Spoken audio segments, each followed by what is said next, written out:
أعوذ بالله من الشيطان الرجيم. بسم الله الرحمن الرحيم.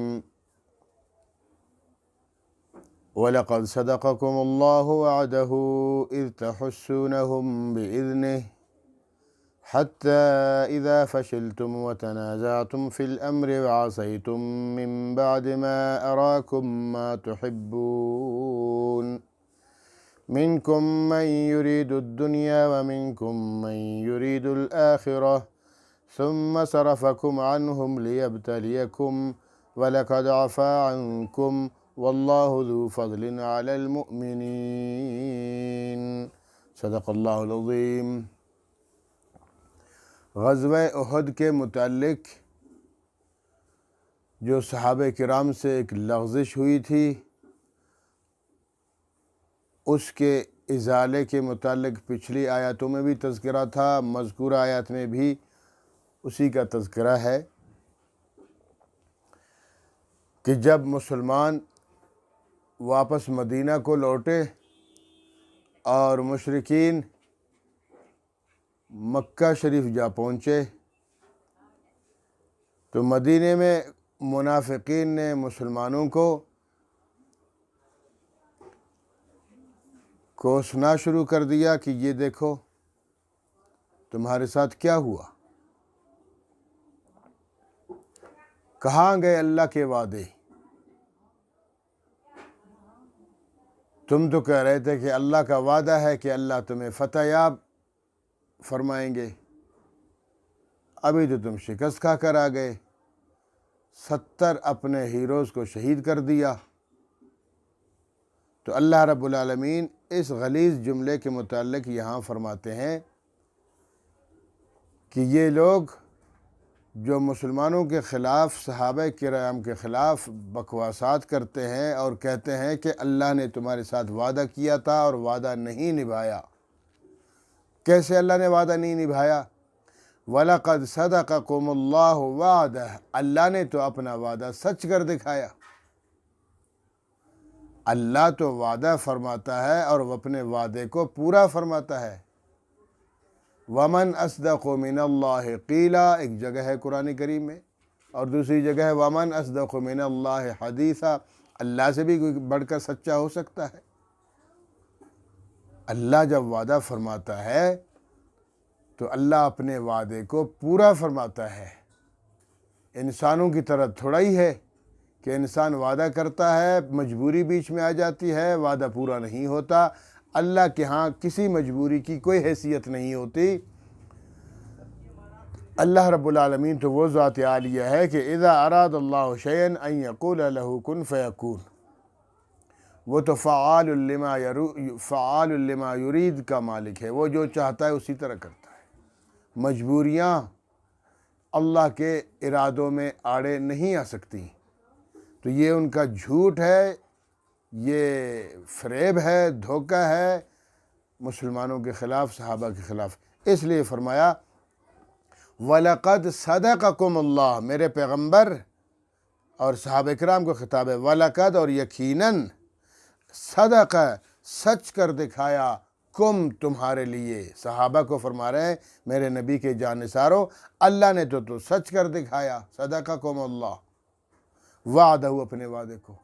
اللہ کا وعدہ تھا تمہیں فتح یاب کرنا، اللہ کا وعدہ تھا تمہاری مدد کرنا، تمہاری نصرت کرنا. تم اللہ کے لیے لڑتے ہو، اللہ کے دین کی سربلندی کے لیے پھرتے ہو اور اللہ کے دین کو دنیا میں پھیلاتے ہو، تو اسی وجہ سے اللہ تمہارے ساتھ وعدہ فرماتا ہے اور وعدہ پورا فرماتا ہے. دیکھو، خود دیکھو کہ جب تم احد میں پہنچے تمہاری قلت تھی، بے سر و سامانی کے عالم میں ان کی تعداد بھی زیادہ تھی، سارے کفار جمع ہو گئے تھے مسلمانوں کے خلاف لڑنے کے لیے، اور مسلمان ٹوٹل 700 تھے. تو ان 700 مسلمانوں میں بھی اللہ رب العالمین فرماتے ہیں کہ تمہیں یاد نہیں ہے کہ تم انہیں قتل کر رہے تھے، تم تو انہیں قتل کر رہے تھے. ان کے 11 علمبرداروں کو یکے بعد دیگرے جہنم رسید کر رہے تھے، اور ان کا جھنڈا سرنگوں ہو چکا تھا اور تمہارا غلبہ ہو چکا تھا. تمہاری قلت کے باوجود بھی تمہارا جھنڈا اور تمہارا علم لہرا رہا تھا، اور تم نے ان پر ایسی ضرب کاری کی، ایسی ضرب لگائی کہ ان کو چھٹی کا دودھ یاد دلا دیا کفار کو، تو تمہارا غلبہ ہوا۔ یہی تو اللہ کی مدد تھی، اللہ نے تمہاری مدد کر لی، اور ان کے قدم اکھڑ گئے۔ ان کی گانے والیاں جو گانے گایا کرتی تھی ان کو ابھارنے کے لیے، وہ چیخ چیخ کر چلانے لگ گئیں، اور گانے بجانے کے بجائے ماتم کر کے چلی گئیں، دفع ہو گئی۔ تو اللہ تعالیٰ فرماتے ہیں میرے نبی کے جان نثارو، کاش تم تھوڑا سا اور صبر کر لیتے۔ اللہ کی فتح و نصرت تو تمہارے ساتھ شامل حال تھی اور رہے گی، لیکن کاش تم اللہ کے نبی کے حکم پر، جو گھاٹی پر اللہ کے رسول نے تمہیں بٹھایا تھا، تم کچھ مزید صبر کرتے، تاکہ تمہاری فتح و نصرت کا سورج پوری دنیا میں پھیل جائے۔ ہاں، لیکن لغزش تو تم سے ہوئی صاحب ہے، غلطی تو تم سے ہو گئی۔ تھوڑی دیر صبر کر لیتے اور تاکہ تمہاری فتح مزید کامیاب ہو جاتی، لیکن ہوا یہ کہ تم سے لغزش ہو گئی، تم سے غلطی ہو گئی، بے شک اجتہادی غلطی سے ہی، لیکن غلطی تو ہو گئی نا۔ اللہ کے رسول نے فرمایا تھا بس ہم جانے، جہاد جانے، تم نے گھاٹی سے اترنا نہیں ہے۔ تو جب صحابہ کرام نے، گھاٹی والوں نے 50 مجاہدین نے دیکھا کہ کفار بھاگ گئے، صحابہ کرام نے ان کو مار دیا اور اب وہ ان کو بھگا رہے ہیں، تو ہم بھی نیچے جاتے ہیں، مال غنیمت جمع کرتے ہیں، ہم بھی ان کے ساتھ تعاون کرتے ہیں۔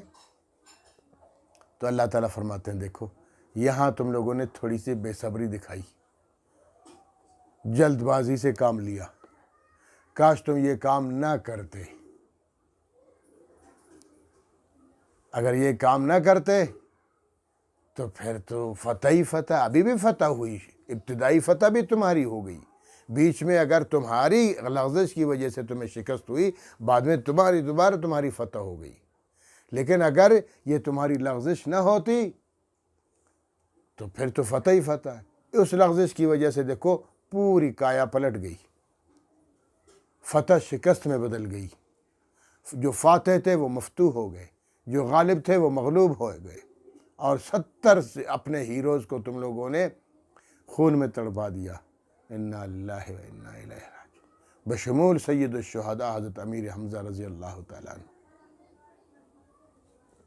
تو اس لیے اللہ پاک فرماتے ہیں کہ جو کفار کہتے ہیں کہ الکدر یہ اللہ کا وعدہ ہے، تو اللہ فرماتے ہیں لقد صدقکم اللہ، اللہ نے تو وعدہ سچ کر دکھا دیا تمہارے ساتھ، اللہ کا وعدہ تو پورا ہو گیا، اللہ کی فتح و نصرت اور مدد شامل حال تھی۔ اذ تحسونہم بإذنہ، جبکہ تم ان کو اللہ کے حکم سے قتل کر رہے تھے، تم ان کو بھگا رہے تھے، تم ان کے جھنڈے کو گرا رہے تھے، اور تم ان کو تہ تیغ کر رہے تھے، تم ان کی گانے والیوں کو بھگا رہے تھے، تم نے سب میدان تو تم لوگوں نے مار لیا تھا، حتیٰ یہاں تک کہ اذا فشلتم، تم جھگڑنے لگے، وتنازعتم فی الامر، اس امر میں اللہ کے رسول کے حکم کے بارے میں کہ اللہ کے رسول نے فرمایا تھا گھاٹی سے نہیں اترنا ہے، اور تم لوگوں نے جلد بازی کی اس امر میں، وعصیتم من بعد ما اراکم، وعصیتم، اور تم لوگوں نے نافرمانی کر لی، اللہ کے رسول کی نافرمانی۔ اللہ کے رسول نے فرمایا تھا نا کہ یہاں بیٹھے رہنا، اور تم لوگ، بے شک یہ ہے غلطی ہے، اجتہادی غلطی ہے، ہم تو باقی سبائیوں کی طرح، رافضیوں کی طرح یہ نہیں کہتے کہ ہم صحابہ کرام پر بکواس کرتے پھرے، نہ، جبکہ اللہ تعالیٰ خود ان کو آگے فرماتے ہیں کہ وَلَقَدْ عَفَا عَنْكُمْ، میرے نبی کے صحابہ، میں نے تمہاری غلطی معاف کر دی، میں نے تمہیں معاف کر دیا۔ جب اللہ نے معاف کر دیا تو آج کا کون ہوتا ہے چوڑا کہ وہ صحابہ کرام پر بھونکے غلطیاں اور ان کو غلط سمجھے۔ تو یہاں جو اللہ تعالیٰ فرماتے ہیں وَعَصَیْتُمْ، تم لوگوں نے نافرمانی کی، اسی لفظ سے پھر وہ شروع ہو جاتے ہیں کہ دیکھو اللہ تعالیٰ خود کہتا ہے کہ صحابہ نے نافرمانی کی۔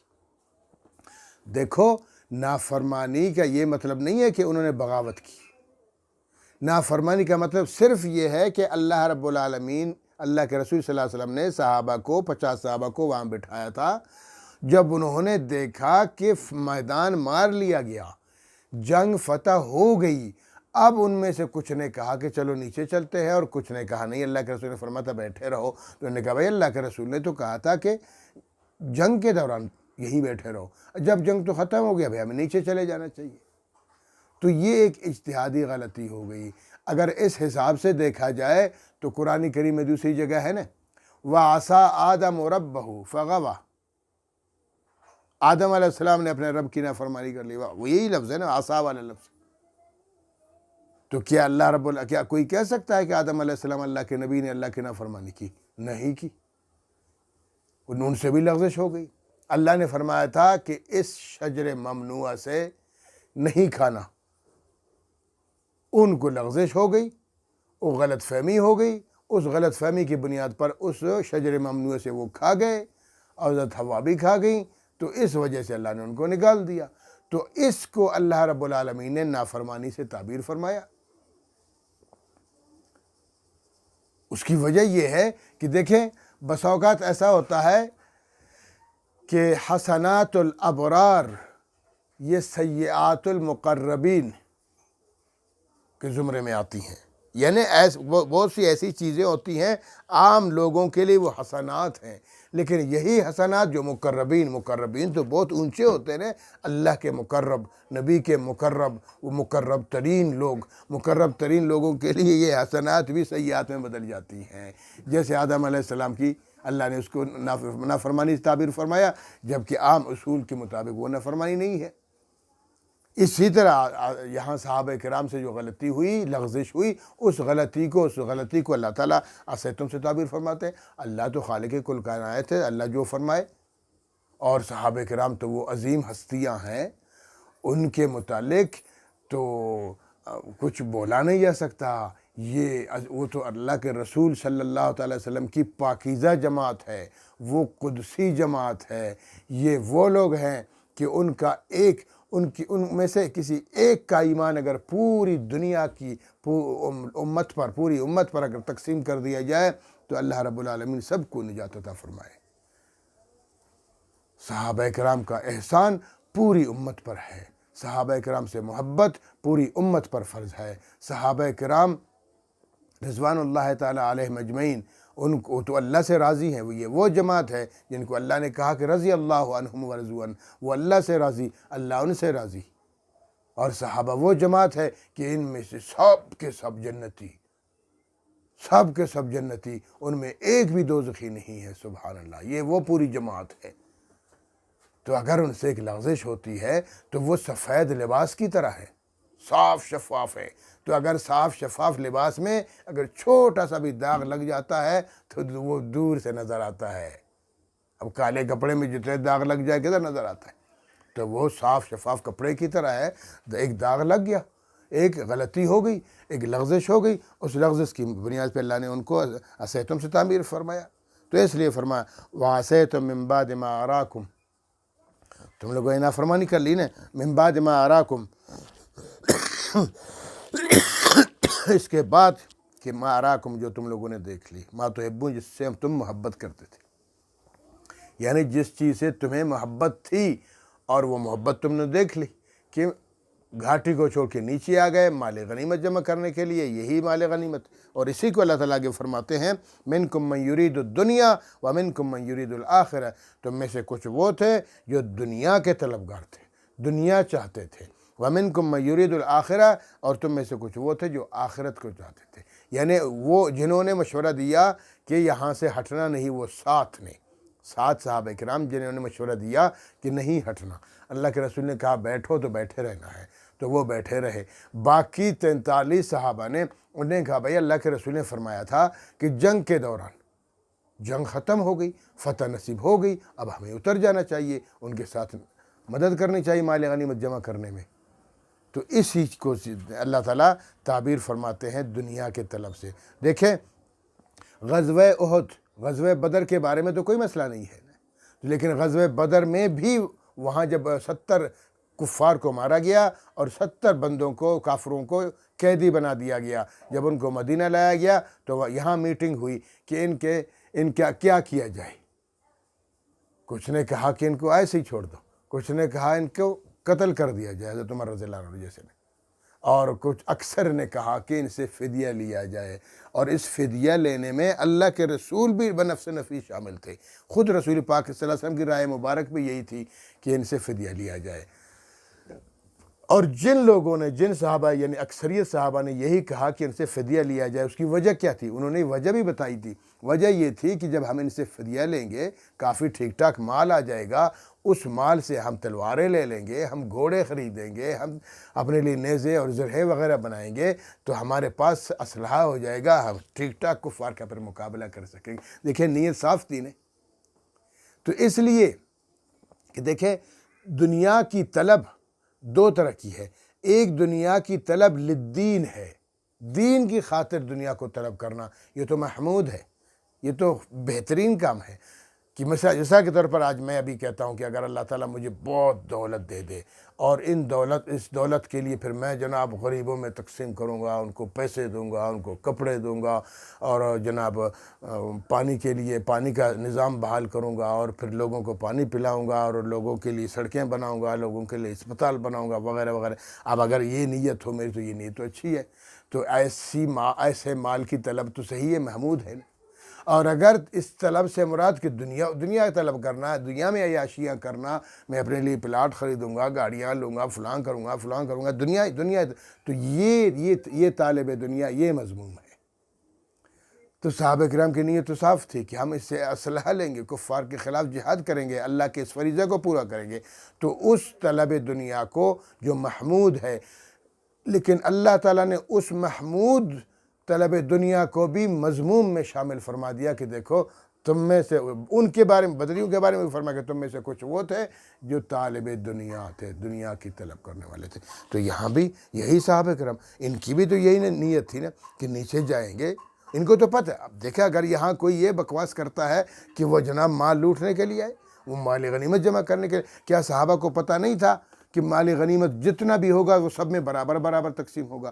ہم نیچے جائیں گے بھی ہمارا حصہ وہی ہے، ہم نہیں جائیں گے تب بھی ہمارا حصہ ہی وہی ہے۔ ان کو تو اس چیز کا پتہ ہے۔ جب پتہ ہے تو پھر ان کو کیا غرض تھی؟ صرف یہی غرض تھی کہ اس مال کے جمع کرنے میں ہم ان کا ہاتھ بٹائیں گے۔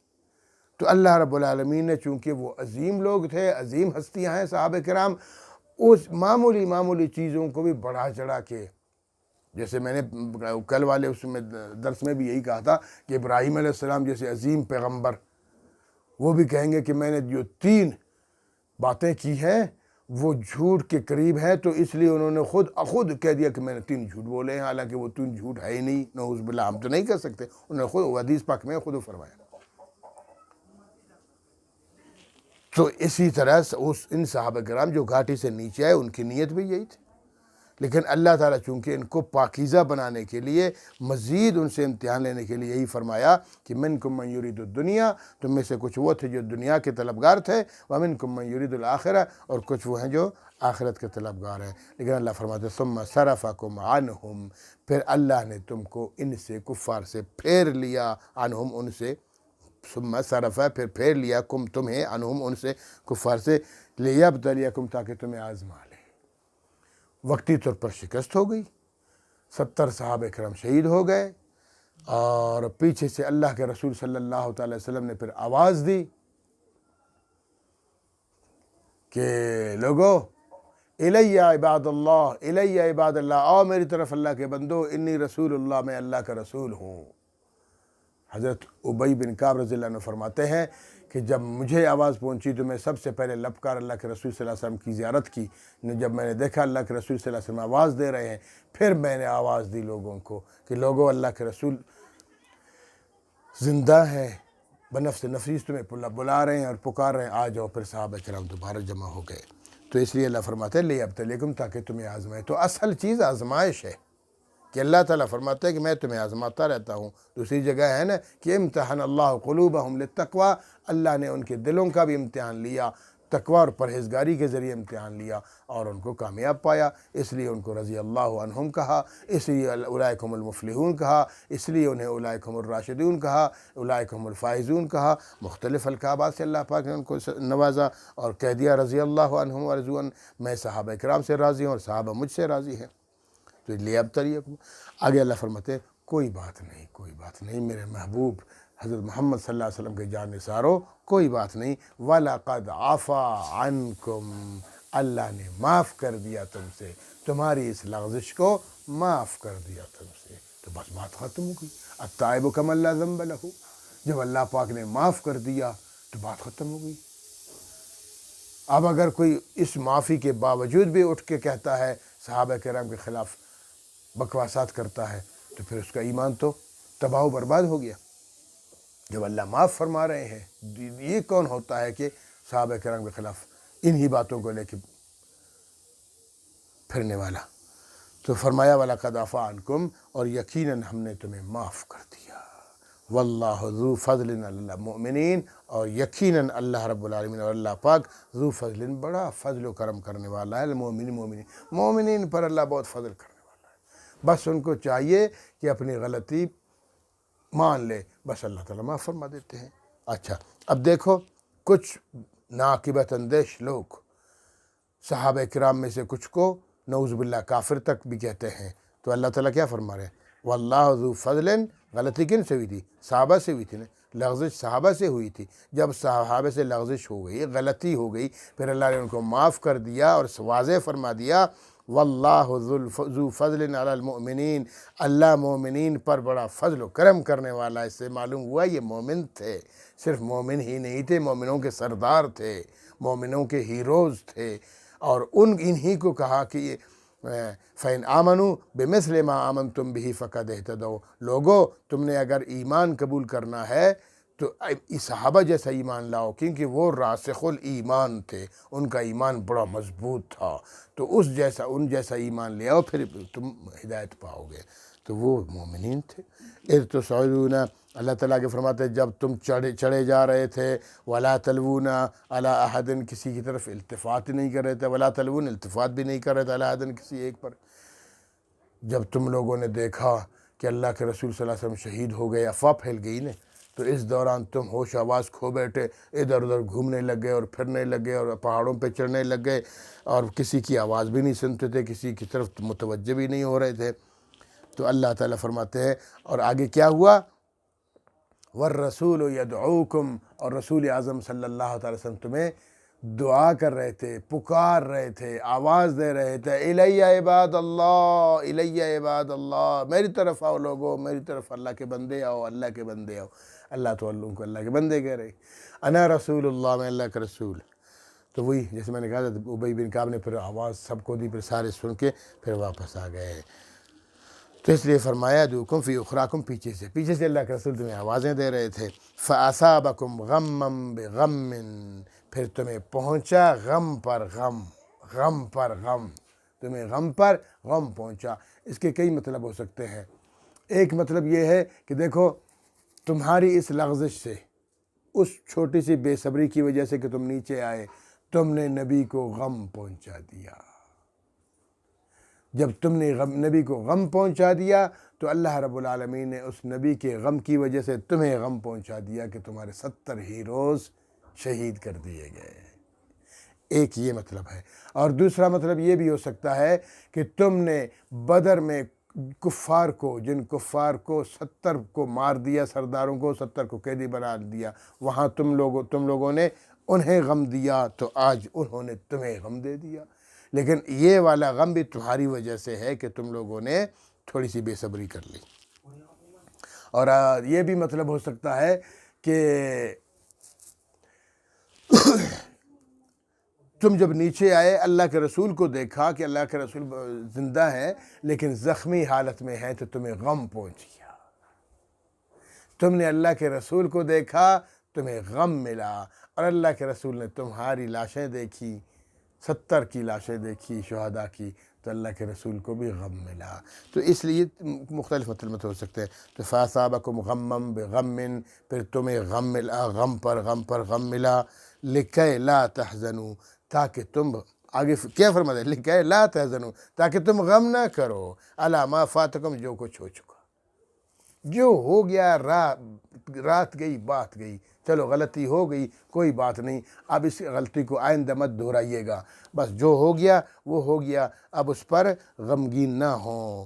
وَلَا مَا أَصَابَكُمْ، اور جو تمہیں مصیبتیں پہنچی، تمہارے 70 صحابہ شہید ہو گئے، سید الشہداء امیر حمزہ رضی اللہ تعالیٰ شہید ہو گئے، تو یہ تمہارے لیے ایک عبرت ہے، ایک نصیحت ہے کہ آئندہ کبھی بھی کسی بھی صورت میں نہ اللہ تعالیٰ کی جان بوجھ کے تو وہ کرتے نہیں تھے، کوشش کرو کہ اجتہادی غلطی بھی تم سے نہ ہو، کہ تم لوگ تو ہیروز ہو، پوری امت کے ہیروز تم ہو، تمہاری وجہ سے تو پھر وہ ایمان لے آئیں گے، تمہیں دیکھ کر پوری امت ایمان لاتی رہے گی، تو لہٰذا تمہیں پھونک پھونک کے قدم رکھنا چاہیے میرے نبی کے صحابہ اور میرے نبی کی جانثار۔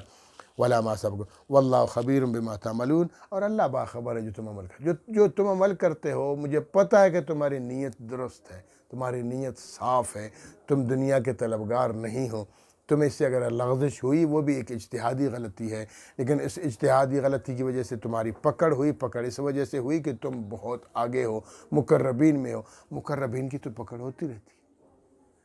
ہاں، اس لیے اللہ تعالیٰ تمہارے تمام اعمال سے باخبر ہے۔ اللہ رب العالمین ہمیں سمجھنے کی توفیق عطا فرمائے۔ وآخر دعوانا ان الحمد للہ رب العالمین۔